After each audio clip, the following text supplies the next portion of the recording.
Listo, vamos a continuar nuestro estudio de la administración de la redención o de la salvación de parte de Dios, entendiendo todo lo que ha hecho a través de la historia para poder llegar a que naciera su hijo aquí en la tierra y todos los preparativos y las sombras, como dice la misma palabra, de lo que habría de venir. Así que vamos a entrar a estudiar un poco la historia de los jueces. Ya hemos visto parte de todas las tribus de Israel y ahorita vamos y todas las generaciones hasta el momento de lo que empieza, lo que se conoce como la historia o la época de los jueces. Y esta historia o esta época comprende entre Salmón, habíamos hablado de Salmón, que es la 10ª generación, eh, hasta la de Isaí, que es la 13ª generación. Entonces vamos a ver que parte, como Salmón, y estuvo en la parte también en el trayecto del Sinaí, y la época que continúa es posterior a que ya han estado en la tierra prometida, en toda la... Y aquí vemos básicamente en esta gráfica el cronograma o la línea de tiempo para que todos tengamos claros en qué momento de la historia estamos. Como veíamos, el pueblo de Israel está en esclavitud en Egipto, que corresponde entre los 1600 y 1400 antes de Cristo. Después está toda la historia de Moisés, que ya estudiamos, el periodo de la Pascua, cuando son liberados, cuando hace Dios el pacto en el Sinaí, ya todo esto lo estudiamos, cuando utilizó a Josué, y estamos hablando de que aquí han pasado casi 400 años de la conquista de la tierra prometida, y en este periodo entramos a los jueces. Así que estamos cercanos al año 1000 antes de Cristo. Este es el momento de la historia que entramos a estudiar. Así que ahí vamos entendiendo todo el plan de redención de parte del Señor. Este periodo de la historia no es muy grato para los ojos de Dios, así lo describe en Jueces 2:10. Lo primero que hace en esta parte del libro de los jueces dice: también murió toda aquella generación y surgió otra que no conocía al Señor ni sabía lo que Él había hecho por Israel. Y es sorprendente, esto es impresionante, ver que en menos de 100 o 200 años que pasa desde que ellos empiezan a conquistar la tierra de Israel hasta esta época, la gente se olvidó de lo que Dios había hecho con su pueblo. Todas las maravillas, la grandeza, todo lo que había hecho para que llegaran a ocupar la tierra prometida, rápidamente se fue al olvido, y nos dice que todas estas generaciones desconocían, no conocían lo que Dios había hecho por él, ni sabía nada de lo que había hecho por Israel. Y es impactante, impresionante la rapidez con que el ser humano olvida las hazañas y las grandes maravillas de parte de Dios. Y aquí la palabra que utiliza es la palabra yada, que a nivel de parejas a veces hemos hablado sobre esta palabra. Es ese conocer íntimamente a la pareja, el ámbito del ámbito matrimonial, de la intimidad matrimonial. Y eso es lo que se refiere cuando dice que no conocía, o sea, no había una relación, como hablábamos ayer.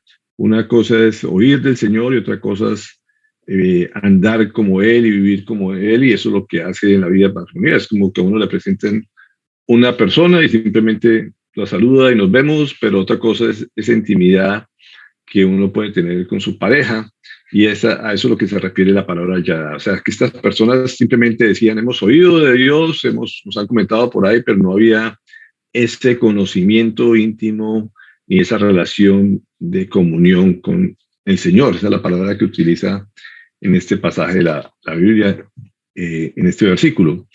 En Jueces 3:7 dice, además nos describe lo que hizo este pueblo de esta época del Señor. Dice: los israelitas hicieron lo que ofende al Señor y se olvidaron del Señor su Dios.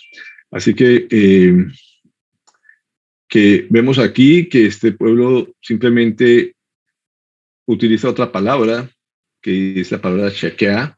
No solamente se olvidó del Señor, sino que era casi que una afrenta, un desafío al Señor. Eso es lo que traduce la palabra.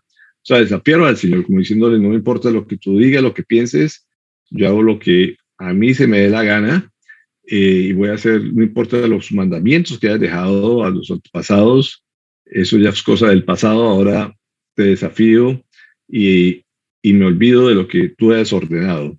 Así que este periodo de los jueces podemos entender que fue un periodo de oscuridad espiritual en los cuales cruzaron casi 340 años, desde el primero hasta el último de los jueces, que ahorita vamos a ver cuántos son y quiénes eran, pero se conoce como la época de oscuridad espiritual. Es, como decía, impactante de ver que todo lo que el Señor los había acompañado, ha hecho su presencia en medio de ellos. Es un tema que estudiamos bastante, lo que es la presencia del Señor en medio de su pueblo, que es lo que el Señor desea para vivir con su creación, con los suyos. Ellos prefirieron alejarse de Dios y olvidarse del Señor durante 340 años. Dice en Jueces 17:6, en aquella época no había rey en Israel y cada uno hacía lo que le parecía mejor. O sea, cada quien hacía lo que le parecía bien, y esto básicamente es un periodo de anarquía. O sea, no había leyes, no había nadie que gobernara, así que cada quien hacía lo que bien le parecía. Y esto tiene que ver también con la posición de Adán y Eva en el paraíso, cuando decían que tomaron del fruto del bien y del mal. O sea, que lo que buscaba acá, lo que busca siempre las personas, es hacer lo que bien le parece, lo que cree que está bien, y que nadie lo gobierne y no someterse a nadie. Y esto va en contra de todo lo que el Señor quiere. Así que este periodo se conoce como la época en que cada quien hacía lo que bien le parecía, lo que creía que estaba bien. Romanos 1:28 se refiere también a esto. Pablo hace en esa carta a los Romanos, dice: además, como estimaron que no valía la pena tomar en cuenta el conocimiento de Dios, él a su vez los entregó a la depravación mental para que hicieran lo que no debían hacer. Así lo describe Pablo esta época. Se hace referencia a esta época que hablábamos precisamente ayer, del conocimiento de Dios, la importancia que es profundizar en el conocimiento de Dios, y este pueblo simplemente prefirió no conocer a Dios. Y él precisamente por esto nos describe como que entraban en una depravación mental, así lo describe el Señor, para que no hicieran lo que tenían que hacer. Esto es interesante aquí. Y eso trae sus consecuencias, lógicamente, y viene la época de opresiones. También se conoce esta época como la opresiones sobre Israel. Ustedes ven en este cuadro rápidamente, como vemos, son 300 años por lo menos que se la pasaron en conflictos, y eso es algo resultado precisamente de ir en contra del Señor. Lo único que se logra es esto. Cuando uno pelea con Dios, pues sencillamente lo que recibe es dificultades, problemas, conflictos. Estos son las obras de la carne. Ustedes lo ven también en Gálatas, cómo se describe esto. Son el resultado de hacer las cosas como bien le parece a uno, son conflictos y opresiones, y caer en manos de Satanás, que es la forma predilecta de él atacarnos. Así que aquí ven a través de los años, 300 años aproximadamente, entre los que fueron oprimidos por Mesopotamia, por los amonitas, por los amalecitas, por los filisteos, por los cananeos, por los madianitas, por los amalecitas, y así se la pasaban de guerra en guerra. Solamente se habla de casi 40 años de paz que tuvieron en todos estos años. Y ese, pues como digo, es el resultado de sus propias decisiones. Se conoce como las 7 opresiones contra Israel. Aquí vemos otro cuadro. ¿Quién fueron esos, para verlo rápidamente, entre qué años y qué años estuvieron ese tipo de opresión? Como vemos, desde el 1350 hasta 1050 fueron 300 años donde habían opresiones, y siempre el Señor ponía a alguien para que lo liberara de estas opresiones. Y vemos la gran misericordia de parte de Dios, de que siempre era de todos modos defendiendo a su pueblo, liberando a su pueblo, les daba sus lecciones, permitía que el enemigo le diera sus lecciones al pueblo, y siempre mandaba a alguien que lo liberara. Y estos precisamente son los personajes que vamos a mirar en este periodo de Israel. Aquí vemos también en esta gráfica que encontraba, lo que precede después de eso, lo que después venía. Como ven, la conquista y los jueces son un periodo de la historia de Israel, eh, que básicamente está el poderío mundial a cargo de Egipto. Después ya viene la historia del rey David, el periodo del reino, donde se constituye el reino davidiano, como se conoce, para el cual después Jesús va a ser el continuador de este reino. Después vemos las divisiones del pueblo de Israel, en algún momento los veremos, y por último la parte del exilio, donde son sometidos a Babilonia. Así que esto nos describe básicamente desde el año 1200 acerca del año 540 antes de Cristo. Entonces vamos a entrar casi que en el último milenio de antes de la venida del Señor Jesucristo aquí a la tierra.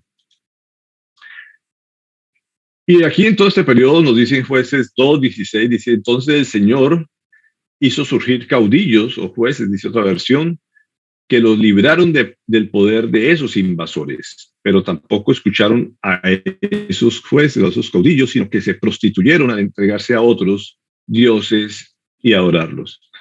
Y como les decía, Dios siempre su misericordia manda mensajeros, manda profetas, en este caso mandaba libertadores o caudillos que le servían al Señor para liberar a su pueblo, para darle esperanza, para ganar las batallas.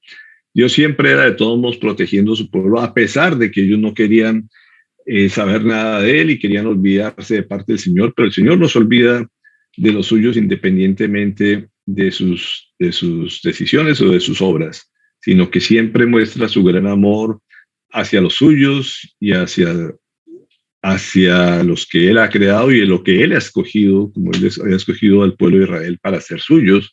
Así que siempre buscaba el beneficio de ellos a pesar de permitir que otros pueblos lo atacaran por sus propias decisiones. Y aquí la palabra de jueces se traduce, es la palabra shafat en hebreo, y básicamente son personas que juzgan, que contienden, que defienden, que gobiernan, que juzgan, que litigan, pero se les da una figura así como de gobernante o de mandatario también.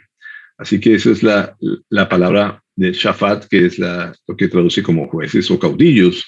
Y en Jueces 3:9 dice, pero clamaron al Señor y él hizo que surgiera un libertador. Otoniel, hijo de Kenaz, hermano de Caleb, y Otoniel liberó a los israelitas.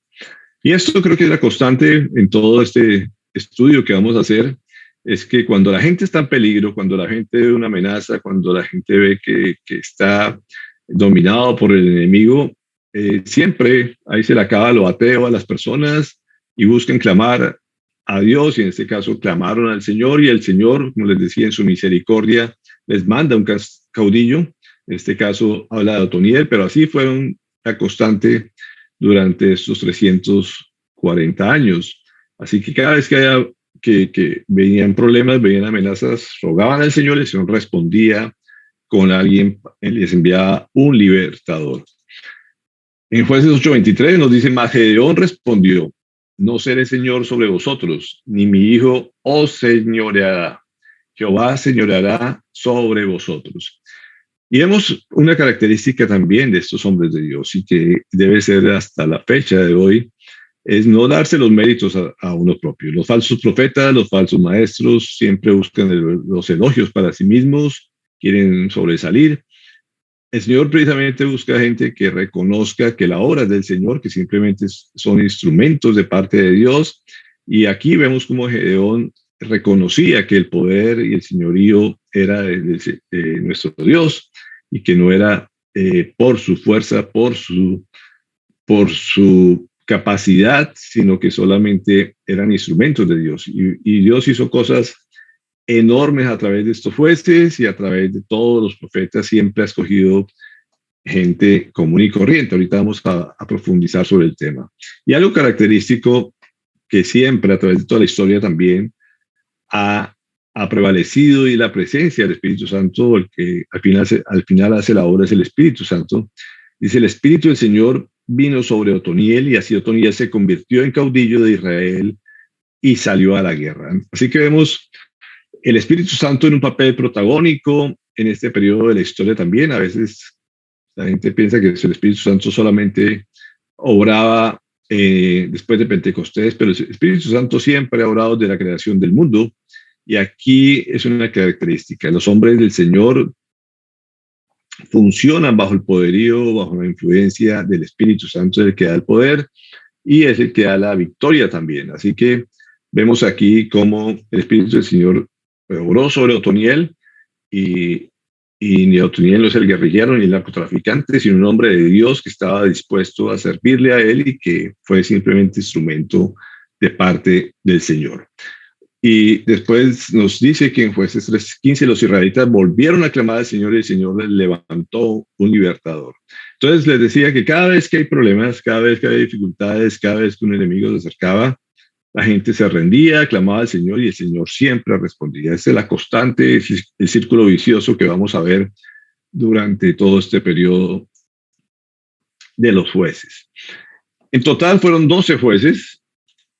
Estos rápidamente los nombra aquí. Está Otoniel, Ehud, Samcar, Débora, Gedeón, Jefté, Ibsán, Elón, Abdón, Sansón y por último se menciona a Samuel.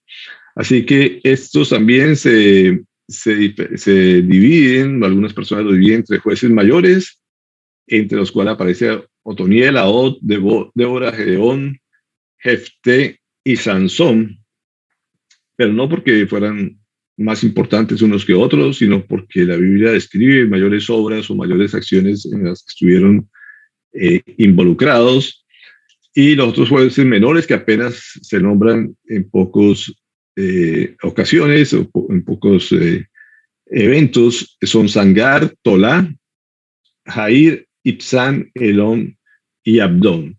Todos los jueces vamos a estudiarlos en forma específica. Algunos de estos jueces no podríamos sumar lo que la Biblia describe en forma cronológica de acuerdo a los años que estuvieron actuando, porque muchas veces coincidían en su momento, pero en diferentes regiones de la Tierra Prometida. Así que muchas veces fueron simultáneamente, habían jueces obrando de parte del Señor en diferentes territorios. Esto para hacer claridad. Lo común de todos estos jueces, podríamos decir,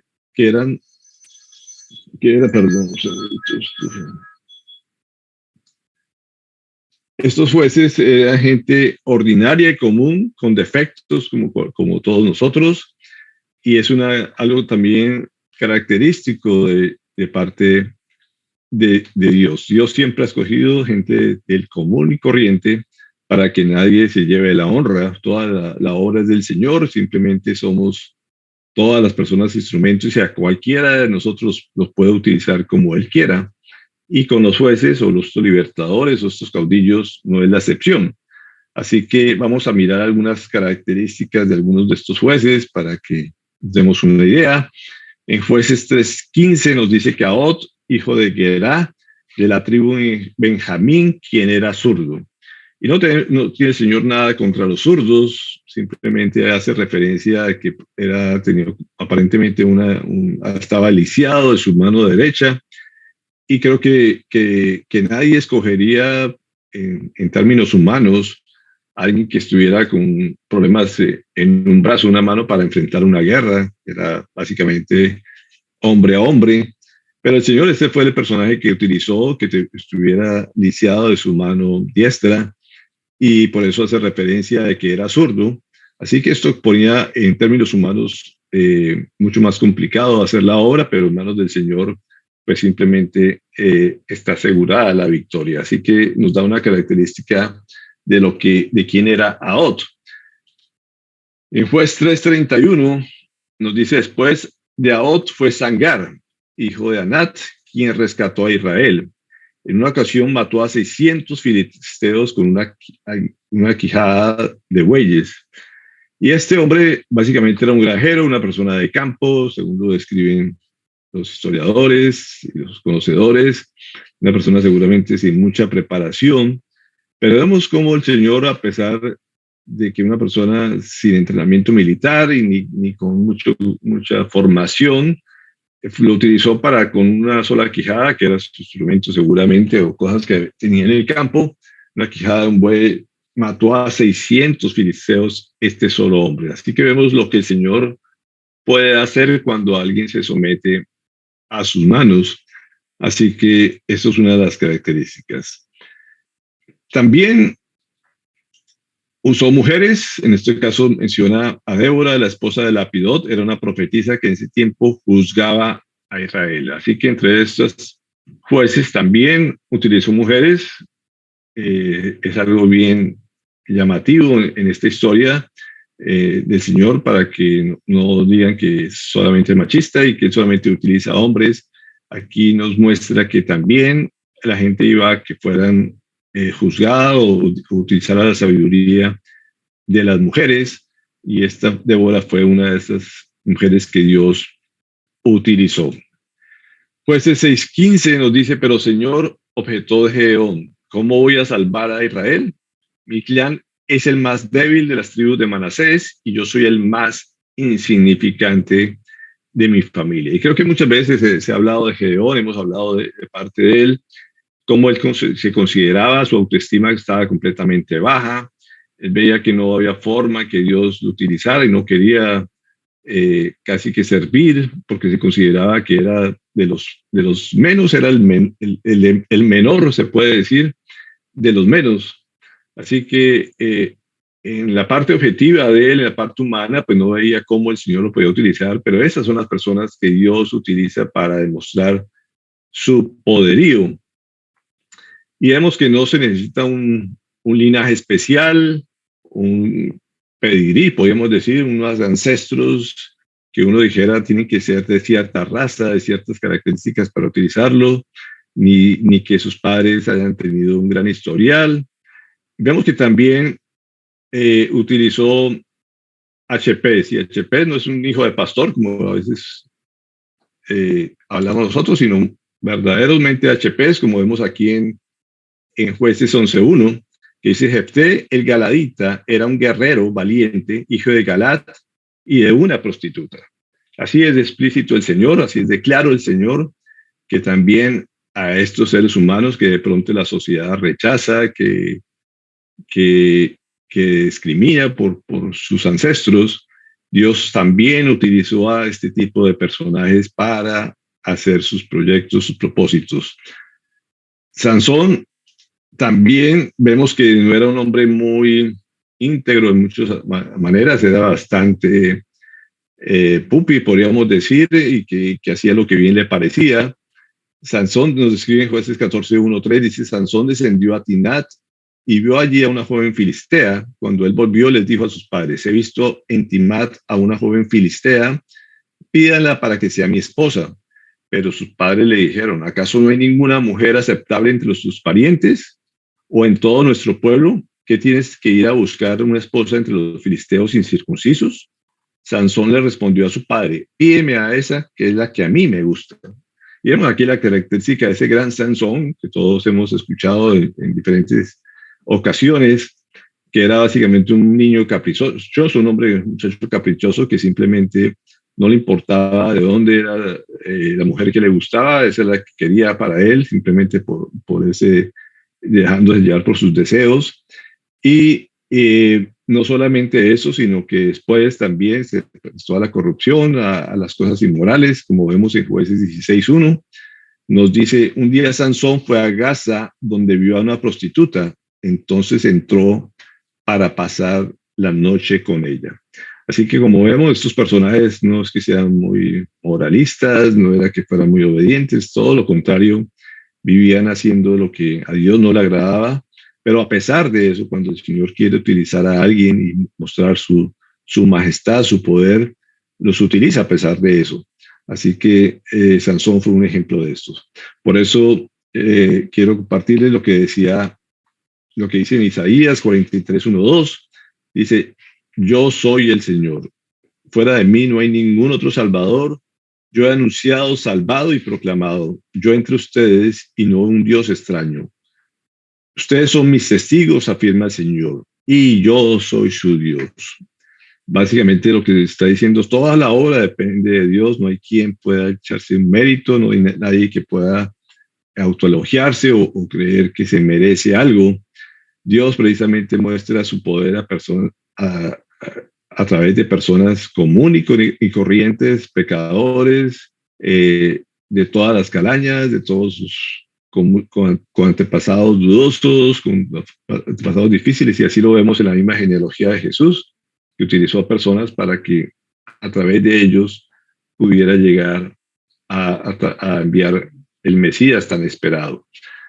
Así que como encontrada esta frase, dice, la misericordia y amor de Dios se demuestran con mayor claridad en medio de la incredulidad y rebeldía del hombre. Y este periodo de los jueces creo que describe muy claramente esta época en la que todo el mundo era rebelde, donde todos desobedecían, pero el Señor en su misericordia siempre estaba ahí presente, buscando cómo salvar a su pueblo, cómo apoyarlo y cómo hacer que se pusieran los ojos en él. Vamos a revisar unas características de este periodo en forma específica, que como les decía, no es lo más agradable, pero por algo el Señor lo pone aquí para, para que aprendamos de todo lo que no se debe hacer también y las consecuencias de lo que va en contra de sus propósitos.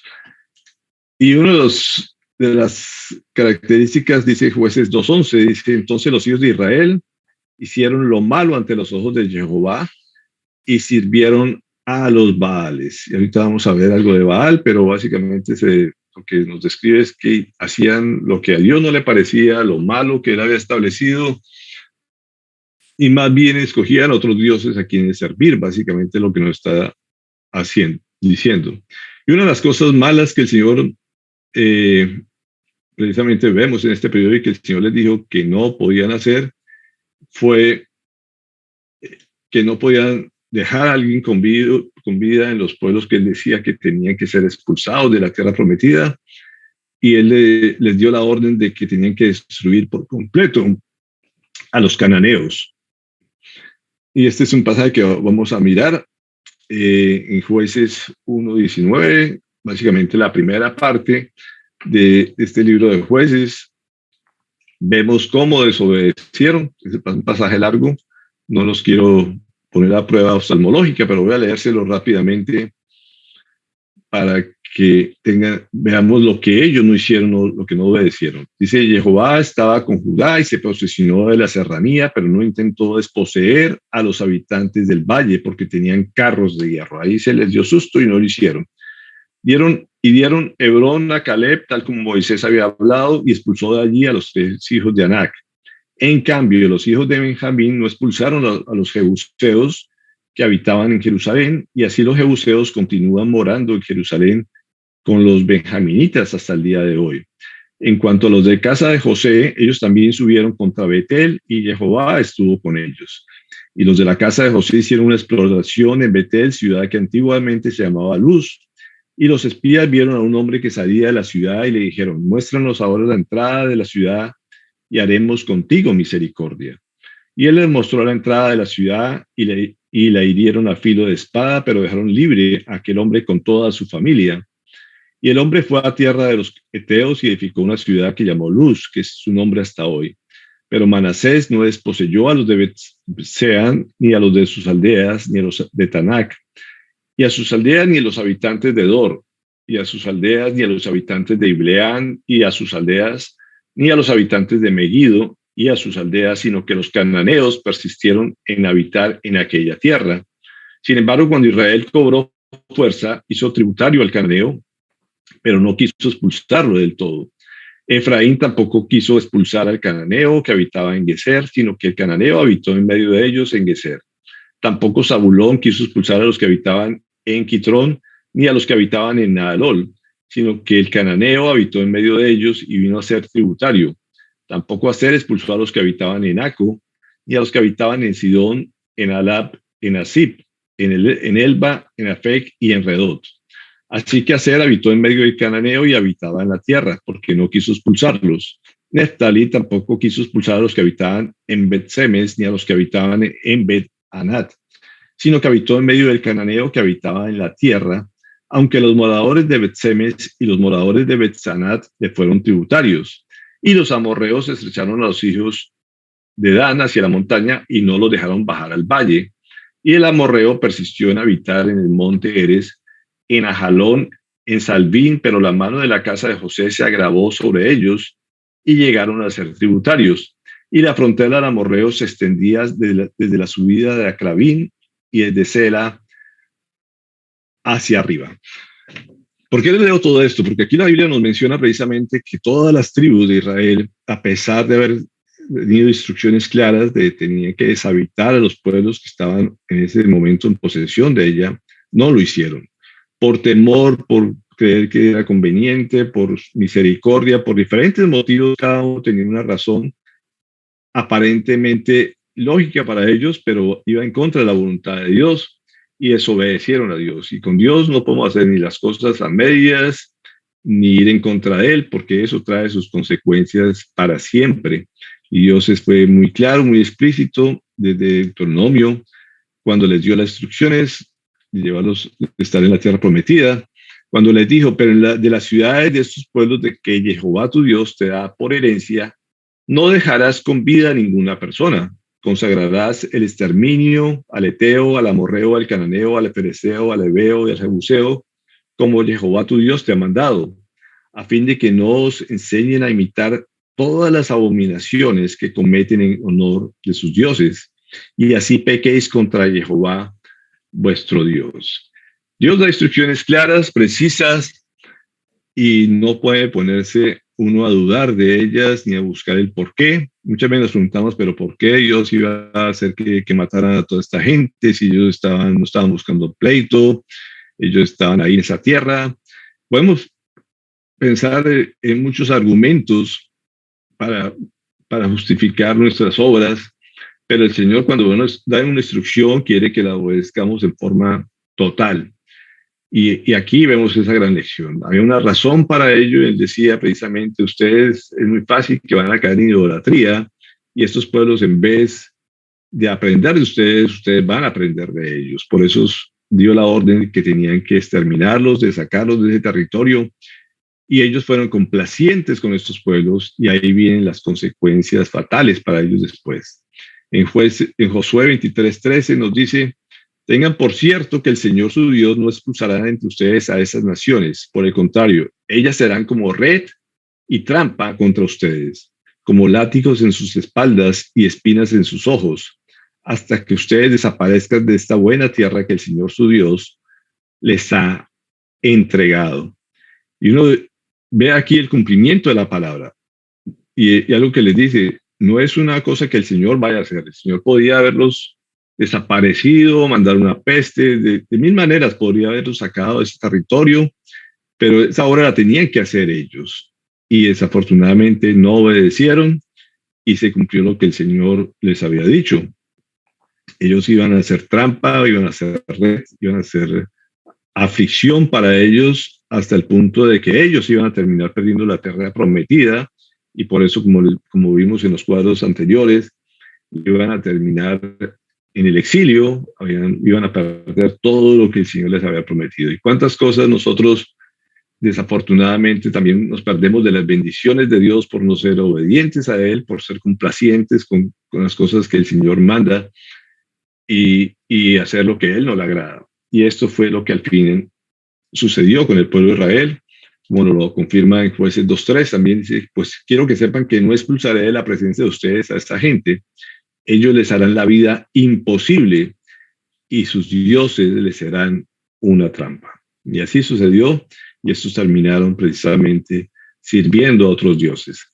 Y eso también fue el segundo punto donde ellos hicieron lo malo ante el Señor. Los israelitas adoraron a los ídolos de los otros pueblos, como nos dice en Jueces 2:12-13. Abandonaron al Señor, Dios de sus padres, que los había sacado de Egipto, y siguieron a otros dioses, dioses de los pueblos que los rodeaban, y los adoraron, provocando así la ira del Señor. Abandonaron al Señor y adoraron a Baal y a las imágenes de Astarte. Aquí vemos las figuras a los cuales uno queda impresionado de pensar que el Dios que hizo tantos milagros, que los mantuvo en el desierto, que hizo grandes maravillas, prodigios, rápidamente fueron olvidadas por figuras de piedra, por imágenes grotescas, y se postraron ante ellos pidiendo obras de parte de estos dioses que tenían los enemigos. Pero así es el ser humano, desafortunadamente siempre busca ídolos de que aferrarse en vez de adorar al único Dios verdadero. Esas son las imágenes de Baal y Astarte, que como digo, hasta la fecha siguen la gente cambiando estas figuras por otras, pero al fin y al cabo son imágenes y estatuas de piedra que simplemente no tienen ningún poder, sino solamente hacen lograr sacar de los caminos correctos a las personas. En Éxodo 20, 3-5 dice, no tengas otros dioses además de mí. Creo que fue la instrucción muy clara de parte de Dios. Dice, no te hagas ningún ídolo, ni nada que guarde semejanza a lo que hay arriba en el cielo, ni con lo que hay abajo en la tierra, ni con lo que hay en las aguas debajo de la tierra. No te inclines delante de ellos, ni los adores. Yo, el Señor tu Dios, soy un Dios celoso. Cuando los padres son malvados y me odian, yo castigo a sus hijos hasta la tercera y cuarta generación. Así que vemos que no hay excusa ante Dios. Dios da las instrucciones muy claras, muy precisas. Simplemente hay que obedecerlas al pie de la letra. El Señor no castiga sin antes haber advertido, haber dado unas instrucciones completamente claras. Ya no hay a quien echarle la culpa, sino solamente el ser humano que quiere desobedecer. Otro asunto que desobedecieron este pueblo de Israel era que se casaron con gentiles, precisamente con personas que no eran israelitas, eran precisamente esos pueblos que el Señor había dado instrucciones, y no solamente ellos se acomodaron a ellos, aprendieron de sus cosas, sino que además se mezclaron con ellos y formaron matrimonios.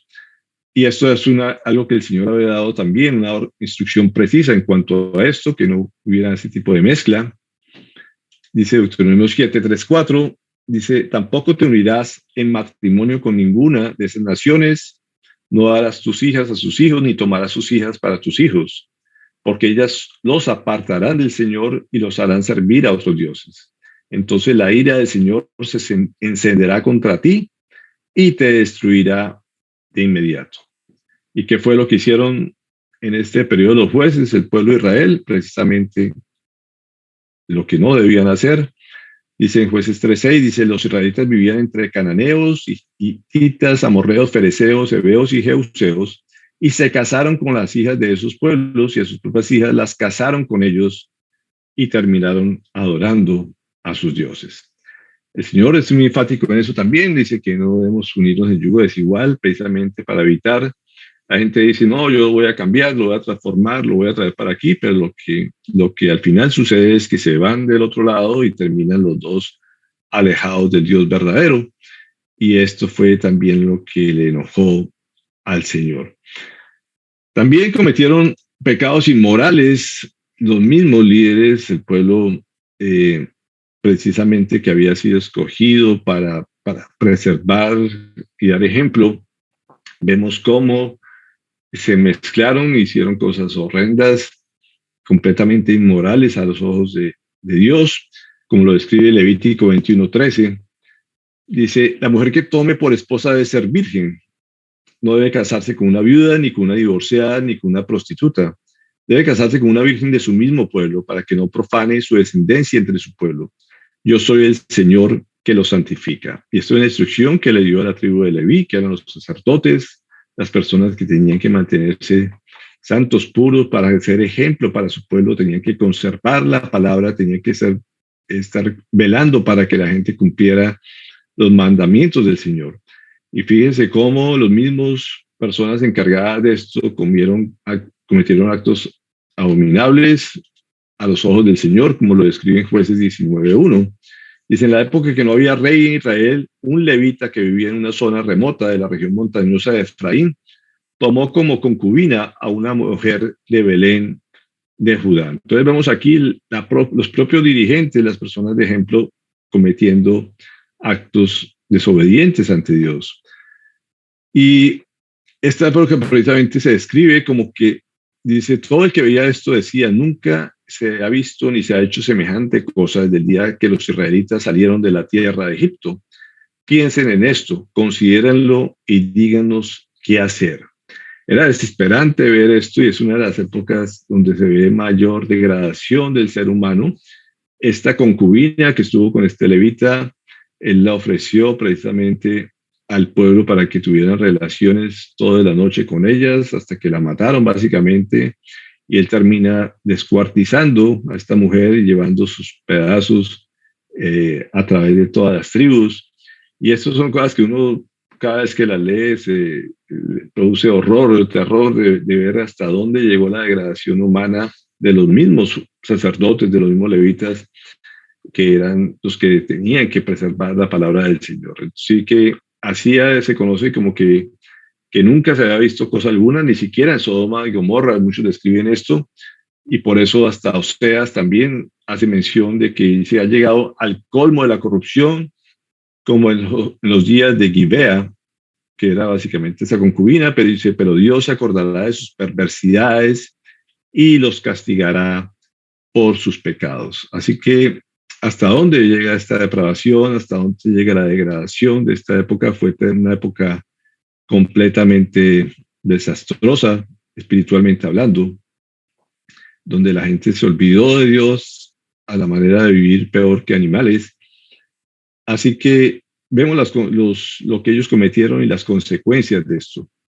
Todo fue de ahí para adelante una degradación del pueblo de Israel, hasta vemos terminar en el exilio, pero no todo el tiempo fue así. Pecaban, pedían perdón, Dios los perdonaba, se arrepentían, volvían a pecar, volvían a perdonarse, volvían a mandar un libertador. Y este periodo fue de esos 300 años, vamos a ver esa constante. Y creo que hasta el día de hoy pasa lo mismo en nuestro planeta, en nuestra vida también. A veces la gente cree que esa es la vida, pecar, arrepentirse y empatar y volver a pedir perdón y buscar de Dios. Ese no es el deseo de Dios, pero el Señor siempre termina perdonando los pecados de las personas y saber que solamente tenía que todo esto era un plan de Dios. De todos modos, conoce al ser humano, no fue que le sorprendiera, y él mantenía su plan permanente y siempre guardaba la simiente para que algún día enviara a su Hijo a perdonar a toda la humanidad, como lo describe Romanos 5, 12 y 19. Dice, por medio de un solo hombre el pecado entró en el mundo y por medio del pecado entró la muerte. Fue así como la muerte pasó a toda la humanidad, porque todos pecaron. Porque así como la desobediencia de uno solo, muchos fueron constituidos pecadores, también por la obediencia de uno solo, de uno solo muchos serán constituidos justos. Y esto nos resume lo que el Señor había planificado desde un principio, sabiendo que Adán pecó y a través de ese pecado entró el pecado a la humanidad y por eso llegó a la muerte. No era el plan original de Dios, pero sabía lo que era el corazón del hombre, pero también tenía el plan de restituir todo esto, volver a hacer todo como al principio a través de Jesucristo. Y por eso nos dice en Hechos 4:12, dice, de hecho en ningún otro hay salvación, porque no hay bajo el cielo otro nombre dado a los hombres mediante el cual podamos ser salvos. Y ahí concluimos y vemos el gran amor que Dios tiene sobre la humanidad, siempre dando la oportunidad, siempre mostrando ese plan maravilloso de parte de Él para que todos seamos salvos. No importa nuestro periodo, los tiempos que hemos pasado en pecado, en iniquidad, como lo decía el devocional esta mañana también, que no es coincidencia, es un plan de Dios de mostrarnos su gran amor hacia nosotros. No importa lo que hayamos hecho en el pasado, no importa lo que su pueblo ha hecho en el pasado, no importa lo que la iglesia haya hecho en el pasado, siempre nos abre una puerta de esperanza, de salvación, y esa puerta la hizo a través de Jesucristo, que es la puerta, es el único camino, Él es la vida, como hablábamos ayer. Él es absolutamente todo lo que el hombre necesita, y ese es el plan maravilloso de parte del Señor para perdonarnos, así como lo ha hecho con el pueblo de Israel. Hasta el final tendrá la oportunidad de salvarse hasta el último momento, y siempre ya no enviará a nadie a que los salve, sino que Él mismo vino a salvarnos y así mismo Él vendrá a salvar a su pueblo en la última batalla que enfrentará. Así que es la constante de parte de nuestro Dios, siempre mirar cómo nos rescata, cómo nos libera del pecado y cómo nos hace verdaderamente libres, como veíamos el día de ayer.